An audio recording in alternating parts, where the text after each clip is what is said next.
Mike, do you back up your stuff? Of course. My work, photos, everything's on my computer. I'm actually running, I can see Time Machine's running right now. Oh, nice.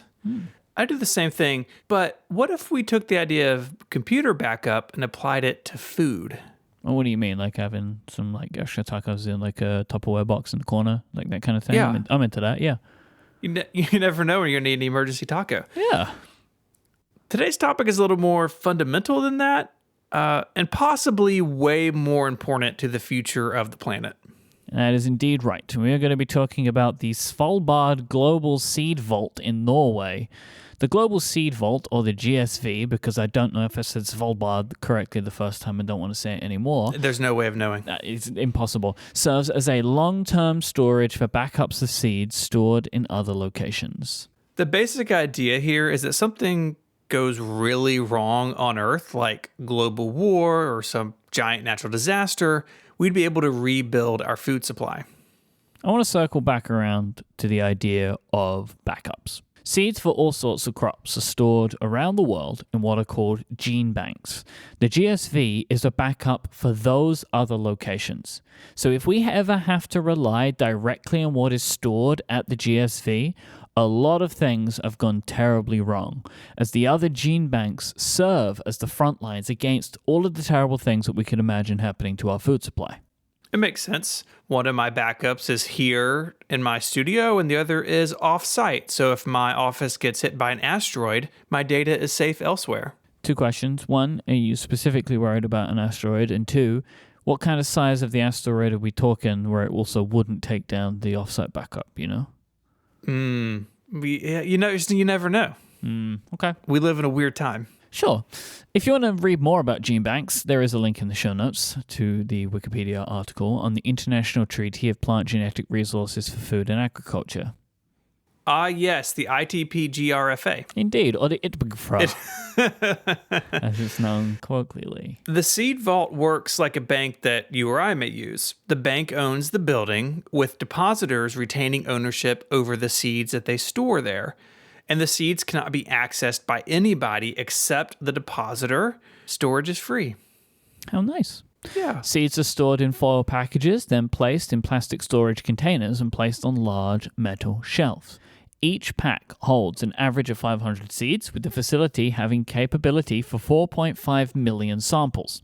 As of 2020, about a quarter of its available space is being used. The storage rooms are kept at a chilly minus 18 degrees Celsius, or about 0 degrees Fahrenheit. This keeps the seeds from germinating, keeping them viable as long as possible.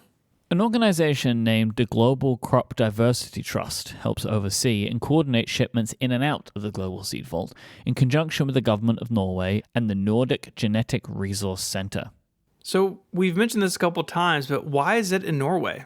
Climate has a lot to do with it. The GSV was built with its storage facilities underground. If the climate control system in the building were to fail, the permafrost would help keep things nice and chilly, permanently frosty. The nation paid $8.8 million for the construction project, which doesn't seem like a lot of money. It seems like this should have cost more. I don't know. It was built back in 2008. The main seed bank is 390 feet into the side of a sandstone mountain, and as you would imagine, uses robust security systems to avoid seed tampering. Well, here's my question for you about that cost, which you may not know the answer to, but could be part of it. Maybe that was what Norway paid? Maybe other countries chipped in? Maybe, I don't know. Who could tell? In addition to the permafrost angle, the site is 430 feet above sea level to help keep the site dry even if the Earth's polar ice caps were to melt. Couple things. That is some amazing strategic planning. Man, this thing's got to... Look, they got to think of everything for this thing, right? Like, that's its kind of whole thing. Yeah. I also think we should call 430 feet above sea level seed level. Hello? I don't want to do that.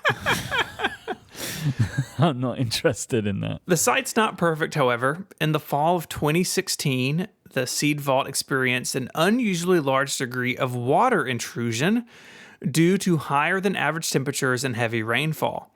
While it's common for some water to seep into the 328-foot entrance tunnel during the warmer spring months, in this case, the water encroached 49 feet into the tunnel and then froze. not what you want in your lobby. So over the next couple of years, teams worked to put in additional waterproofing and drainage, and it has not been a problem since.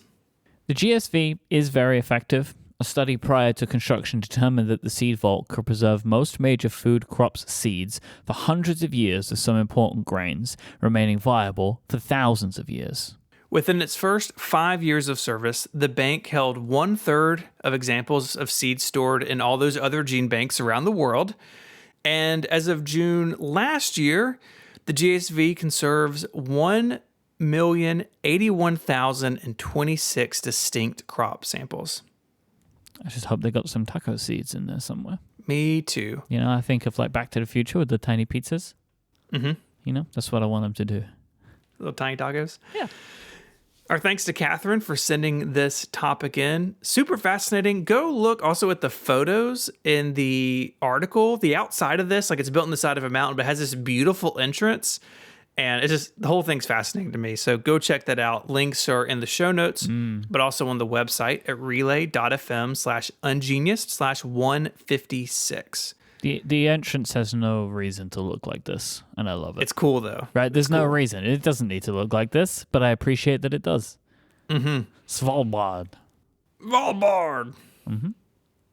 If you have your own fun Wikipedia topic you'd like to hear us cover, you can send us an email from the website, or you can find us on Twitter. The show is at Ungeniused. You can find Mike on Twitter as IMYKE, and you can follow me there as ISMH. And until next time, we're underground in Norway. Mike, say goodbye. Cheerio. Bye, y'all.